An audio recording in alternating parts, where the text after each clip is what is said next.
to FUMC News. Wait, FUMC News? Yes.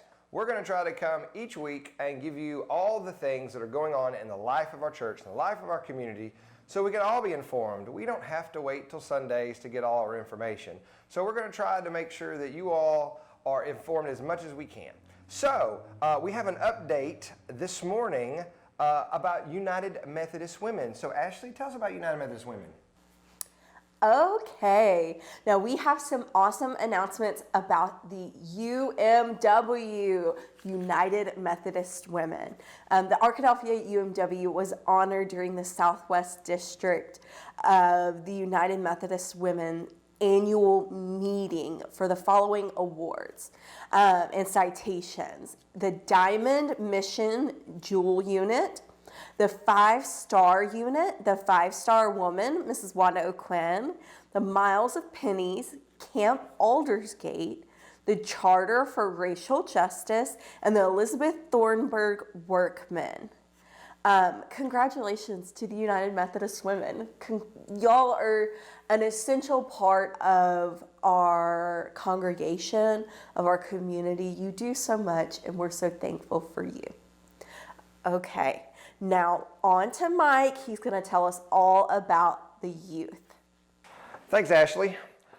Give you an update of what's going on in Youthland. The youth have actually been pretty active for the last several weeks. We've been doing activities outdoors, making sure that we're socially distant and being safe. But I wanted to give you an update of some things that are going on and some upcoming things down the road for the youth and opportunities. The first thing that we're doing is, if you've noticed some of the new furniture out in the outdoor area under the pecan trees, the youth have decided to start building some of that outdoor furniture so that everyone can enjoy that space, not just youth or children, but adults, people taking their lunch break within walking distance of downtown, whomever. It's God's space, and we're just trying to be good stewards. But the other thing you may not know is the funding that is behind all this is coming from the Guy Allen Memorial Fund. The kids got together and we thought that would be an appropriate way to honor Guy and the importance and the meaningfulness that he had with the youth and the youth program, that we would build these things with the love and support in his honor, and that we will all be able to use these for many generations out here in this outdoor space. So if you see a youth on Sunday mornings in person, give them a word of encouragement. They're doing a great job, and we hope to have all that done pretty soon. And when we do, we're going to have a big dedication ceremony. So those are Wednesday work days. They're happening about 4 o'clock in the afternoon until we kind of get done at dark. Also, we're doing Sundays, 6 to 7, under those same pecan trees. You might see the stage. We're doing some games. We're still feeding. We're doing some things, but again, outdoors and socially distant.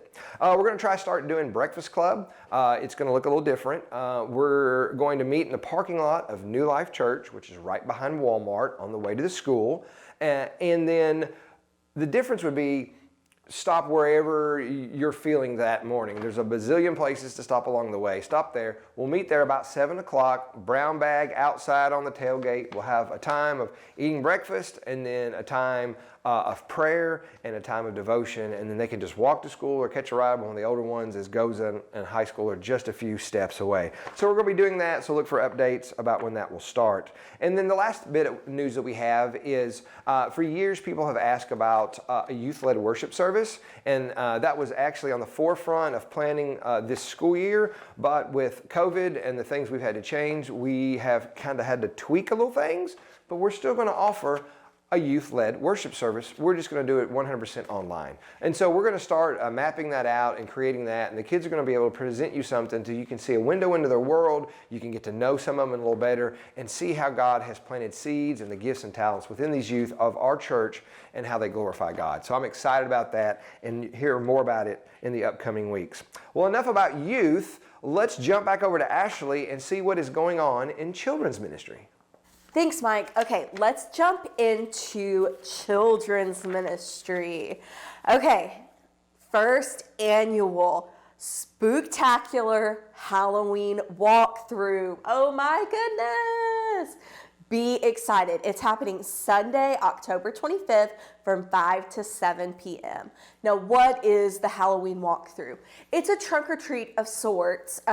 You're going to decorate your trunk. You're going to sign up. It's going to be so awesome. And the kids are going to walk through. And then at the very end, they're going to get a blessing basket full of candy and goodies and blessing tags. And it is going to be a great time. You get to dress up.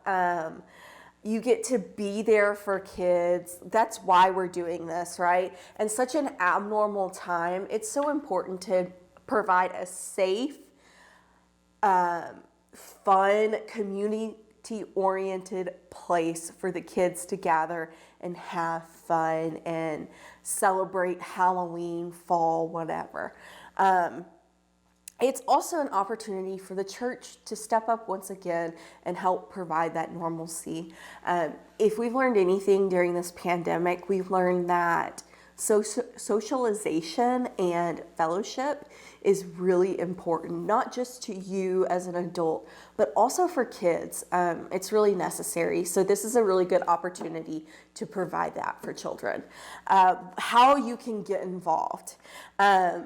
You can bring candy. We are taking candy donations. You can bring that on Sunday morning, or you can stop by the church office. If you can bring all of your candy donations by October 18th, that's the Sunday before the Halloween walkthrough. We want to have all the candy by then. That way I know how much I need to go buy. You can also sign up to decorate your trunk. I want to fill our parking lot. I know, it's kind of a lofty goal, but I think we can do it. So you can sign up online. You can email me at ashley@fumcark.org, or you can call the church office. However you want to sign up, sign up. We need you. Don't think we don't. We definitely do. Okay, now, this is all fun, and this is all really great opportunities for fellowship, but we are also making this a mission project of sorts. We are collecting boxes of stuffing for the food pantry. And Mike's going to tell you more about why we need that and everything here in just a minute. But we are trying to collect 500 boxes of stuffing. Okay, so we're encouraging everyone who attends our spooktacular Halloween walkthrough to bring a box of stuffing. Bring a couple boxes of stuffing. If you're going to the grocery store, grab some stuffing, okay? So now we're gonna send it to Mike, and he's gonna tell us all about the food pantry news, okay? Wow, that's a lot of stuffing. But you know, the kids are not the only ones that need to step up and contribute. The reason that we're actually collecting that food is because the Ecumenical Food Pantry was notified that their annual 18-wheeler full of food is not coming this year. For reasons you can already imagine. And so instead of just dealing with hard news, they decided to do hard things. And so they came up with the ingredients for these boxes where we could put them together ourselves. When I say ourselves, I don't mean just the ecumenical supporters or even First Church, but our community. We preach about loving our neighbor. Well, this is a chance for us to prove that. And so several churches have signed up with goals of just one or two items of this list, and that's what we have done. And so we encourage you to look over the list. Here, Manchester is doing 500 cans of yams, 500 boxes of instant potatoes. Cedar Grove is going after 500 packs of instant gravy. Here at First Church, you have already heard stuffing. We're going to do green beans as well. So you can see that there's still a lot to buy because this is 500 of each. And so if you want to jump in, if you're at a store and you see something that's on the list, grab it. We'll have collection places all over our church and at these other churches to collect these so that we can make sure we are being faithful to the call that God has put on our lives and we are loving our neighbors. We still have the distribution date of October the 20th before the big Thanksgiving one, but we certainly want to make sure that this Thanksgiving there's enough things to worry about, that we can make sure we do all that we can so people can enjoy a full belly, surrounded by loved ones without worrying about where it's come from. We can do our part. I know the truck's not coming, but we can rally together. Here in our community, Clark County, our community can come together to take care of one another and spread the love. And I think we can do that quicker than you think. So remember those dates. Remember that you can make a difference. So there's some reminders that are coming up, and I think Ashley has those to share with you. Thank you, Mike. Okay, let's jump into our reminders. So this week, we are having Sunday school. Sunday school is back. Cheer with me, yay! Sunday school is back. It is happening for kids, for youth, for adult, for everyone. What a better time to join a Sunday school class than right now. It's mainly outside. There are a few classes that are meeting indoors, but most of our classes are meeting outdoors. It's beautiful outside. Come participate in Sunday school. It's so good. I want to remind you what we're doing to keep you safe. So we are sanitizing every single week to make sure you're walking into a clean and sanitized building. We have hand sanitizer available as you enter. We also have masks available in case you forgot yours. There's also someone standing there to check you in as you enter. We also have increased availability. So we are up to 80 people for each service. So if you are hesitant or if you've been hesitant to sign up, don't be. We have room for you. You can come, you can test it out. If you never come to our church before, we'd be more than happy to have you. Worship, sign up, save your seat. Sign up for worship. You can do that online on our Facebook, so on our website, on Facebook, or you can call the church office. However you want to do it.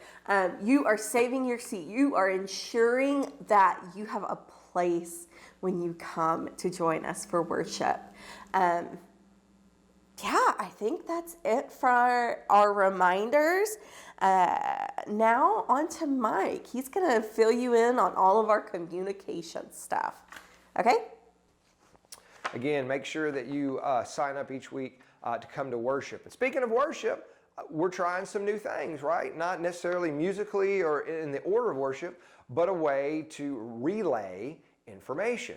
This Sunday, you're going to see an interesting stand as you walk into either service in person, if it's new song or traditional. You're going to see it, and it's going to have a little graphic on it. It looks like a little weird code, and that's what it is. It's called a QR code.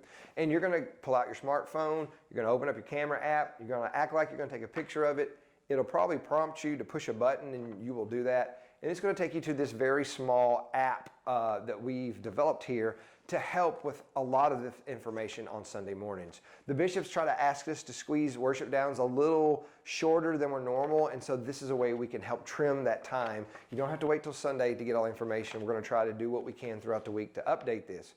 But you only have to do the scanner once. Once it's saved on your phone, you can just hit it like an app. And every Sunday, you've already got the information. You've got more than we would announce in person anyway. So just give us a chance. We're still working out the bugs, but it's a way to do a touchless bulletin, which we think is important during this time. But we'll still have some printed ones, so those that like that feel can still have that to take home, write notes, and do those other things.